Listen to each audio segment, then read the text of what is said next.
ప్రజల ప్రాణాలను కాపాడే వైద్యులకు రక్షణ లేనప్పుడు ప్రజలకు చికిత్స చేసేది ఎవరు? ఒక వైద్యుడు తయారు కావాలంటే ఎన్నో సంవత్సరాలు కఠోర శ్రమ పడాలి. అలాంటి వైద్యుడికే రక్షణ లేదంటే ప్రజలకు చికిత్స చేసేది ఎవరు?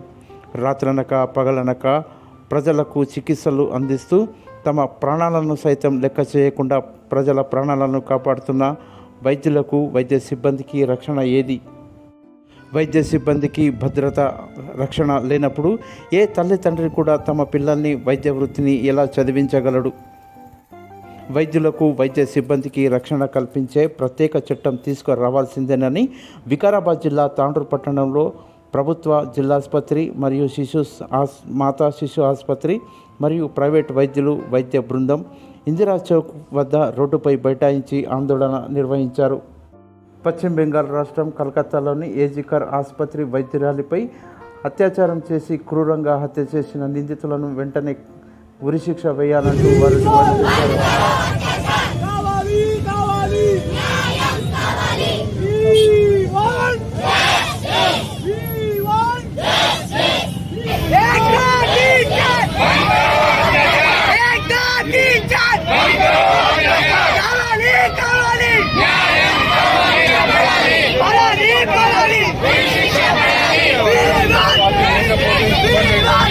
రాత్రి అనక పగలనక డ్యూటీ చేస్తున్న డాక్టర్లు వాళ్ళందరికీ సేఫ్టీ ఉండాలి. ఆడబిడ్డలందరికీ సేఫ్టీ ఉంటేనే చాలా ఇది ఉంటుంది.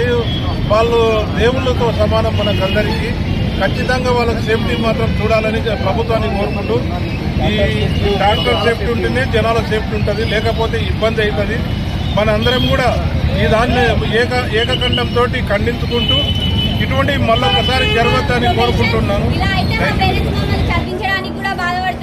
అసలు ఈ డాక్టర్ ప్రొఫెషన్ కి అసలు మా పేరెంట్స్ మమ్మల్ని పంపారు కూడా. We want justice for our profession. సంఘటన జరిగిందో సెకండ్ ఇయర్ పీజీ డాక్టర్ పై అత్యాచారం జరగడం, అలాగే హత్య చేయడం చాలా దారుణమైన విషయం, చాలా ఇబ్బందికరంగా ఉంది. దీనిని మేము తెలంగాణ డాక్టర్స్ అసోసియేషన్ తరఫున, గవర్నమెంట్ డాక్టర్స్ అసోసియేషన్ తరఫున ఖండిస్తున్నాము. అలాగే మా లేడీ డాక్టర్స్ కానీ, స్టాఫ్ నర్సెస్ కానీ, అలాగే లేడీ శానిటేషన్ సిబ్బంది ప్రతి ఒక్కరికి రక్షణ కల్పిస్తేనే మన సర్వీస్ వీళ్ళు ఇంకా భయం లేకుండా ధైర్యంగా పనిచేసి మంచి సర్వీసెస్ ఇవ్వగలరు. అందుకోసం మనకు డిస్ట్రిక్ట్ హాస్పిటల్లో కానీ, మాతా శిశు హాస్పిటల్లో కానీ ఒక పోలీస్ అవుట్ పోస్ట్ ఏర్పాటు చేస్తే బాగుంటుందని మన డిఎస్పీ గారికి, అలాగే ప్రభుత్వానికి రిక్వెస్ట్ చేస్తున్నాను. నేను ఎంత బాధలో ఉన్నానంటే నేను అసలు ఇక్కడ మాట్లాడడానికి ఇష్టపడట్లేను. నేను చాలా సాడ్ ఉన్నాను. నేను అసలు మీతో ఏమని మాట్లాడమంటారు? ఈ చదువుకోవడానికి, మీ అందరికీ సేవ చేయడానికి ఎంత కష్టపడితే ఒక డాక్టర్ అవుతారు, ఒక సిస్టర్ అవుతారు. ఎవరైనా ఒక ఇంట్లో డాక్టర్ ఉంటే మీకు తెలుస్తుంది. అందరి ప్రాణాలు కాపాడే డాక్టర్ అంటారు, సిస్టర్ అమ్మ అంటారు. అసలు జనాలు క్రూర ముఖం కన్నా ఇట్లా బిహేవ్ చేస్తున్నారంటే డాక్టర్లని, సిస్టర్లని, ఏ ప్రొఫెషన్లో అయినా డ్యూటీలో ఉన్న ఆడవాళ్ళకి ఎన్నో రూల్స్ ఉన్నాయి. ఆఫీస్లో అబ్యూస్ అయినా ఏమైనా చెప్పుకోవడానికి 10 రూల్స్ ఉన్నాయి. ఆన్ డ్యూటీ డాక్టర్లని, నర్సులని కాపాడడానికి రూల్స్ లేవా మీ దగ్గర? మీ దగ్గర కాన్స్టిట్యూషన్ లేదా? అసలు ఏంటి? క్రూర మృగాల కన్నా హీనంగా తయారవుతుంది ఈ సిస్టమ్. కాపాడే డాక్టర్లే సేఫ్టీ లేనప్పుడు ఎట్లా పని చేయమంటారు? మీ భార్యల్ని డెలివరీ చేసేది ఉంటుంది, మీ అక్కను, అమ్మను, చెల్లినో ఉంటే మేము వెళ్ళి అర్ధరాత్రి చూస్తాము. అసలు నాకు మాట్లాడడానికి మాటలు రావట్లేదు. మా ఆవేదన అందరూ అర్థం చేసుకుంటే మాకు డాక్టర్లకి మేము హెల్ప్ చేయమని అడుగుతున్నాము. మీరు మాకు హెల్ప్ చేయాలని మేము కోరుతున్నాము. సిస్టమ్ మొత్తం, గవర్నమెంట్ మొత్తం మమ్మల్ని కాపాడకుంటే రేపు మిమ్మల్ని కాపాడే వాళ్ళు ఎవరు ఉండరు.